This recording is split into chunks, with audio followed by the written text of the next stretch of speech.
हरि ओम.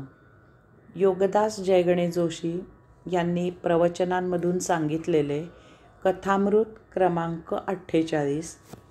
जशी दृष्टी तशी सृष्टी. पांडवांनी राजसूय यज्ञ आरंभिला होता.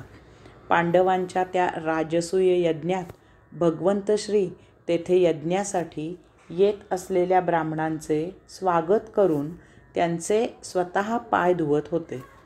जेवणाची पंगत झाल्यावर उष्टी खरकटी काढत होते. सर्वजण हे जाणून घेत होते की राजसूय यज्ञ भगवंत श्रींमुळेच यशस्वी होत आहे. हे पाहून दुर्योधनाला मात्र फार मत्सर वाटला. त्याला पांडवांचा हेवा वाटला आणि त्यामुळे तो मनामध्ये पांडवांचा द्वेष करू लागला. त्याने मुद्दामच भगवंत श्रींना डिवचले, कृष्णा, तुला पांडवांचा जास्तच कैवार आहे. तू दुजाभाव करणारा आहेस. वास्तविक आम्ही सर्व तुला सारखेच असायला पाहिजे, परंतु तसे नाही.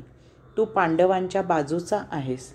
त्यावर मंद स्मितहास्य करत भगवंत श्री म्हणाले, दुर्योधना, मला सर्वजण सारखेच आहेत. माझे कोणाशीही वैर नाही. मी सर्वांजवळ सारख्याच न्यायाने वागत असतो. परंतु प्रत्येकजण माझ्याजवळ ज्याच्या त्याच्या प्रकृतीच्या गुणानुरूप वागत असतो. त्यामुळे त्याला असे वाटते की मी त्याच्याजवळ निराळा वागत आहे.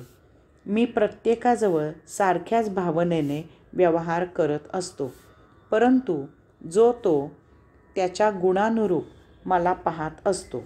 जो माझ्याजवळ गुणांच्या अतीत होऊन माझ्याजवळ निर्गुणी होऊन येतो, तो मला आपोआप आकृष्ट करतो.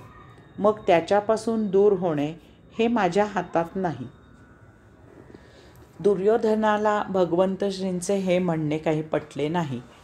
तो त्याच्याजवळ वाद घालू लागला. तेव्हा भगवंत श्रींनी जवळच असलेल्या धर्मराजाला सांगितले की युधिष्ठिरा, येथे राजसूय यज्ञानिमित्त हजारो ब्राह्मण जमलेले आहेत. त्यातील तुला जो ब्राह्मण चांगला वाटणार नाही त्याला माझ्याकडे घेऊन ये. तुला 4 दिवसांची मुदत आहे.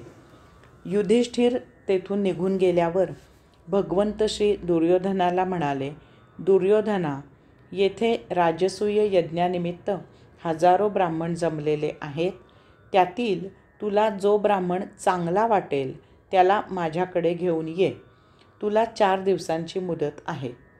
4 दिवसांनी युधिष्ठिर आणि दुर्योधन दोघेही भगवंत श्रींकडे हात हलवत आले. भगवंत श्रींनी दुर्योधनाकडे प्रश्नार्थक दृष्टीने पाहिले.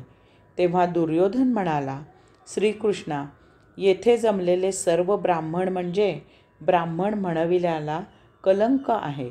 ते सर्वच्या सर्व एक जात नीच आहेत. त्यानंतर भगवंत श्रींनी युधिष्ठिराकडे प्रश्नार्थक दृष्टीने पाहिले. तेव्हा युधिष्ठिर म्हणाला, श्रीकृष्णा, येथे जमलेले सर्व ब्राह्मण हे सर्वच्या सर्व ब्रह्मपदाला योग्य असे आहेत. त्यात शोधूनही वाईट ब्राह्मण सापडणे शक्य नाही. हे ऐकून दुर्योधन खजील झाला. हरि ओम.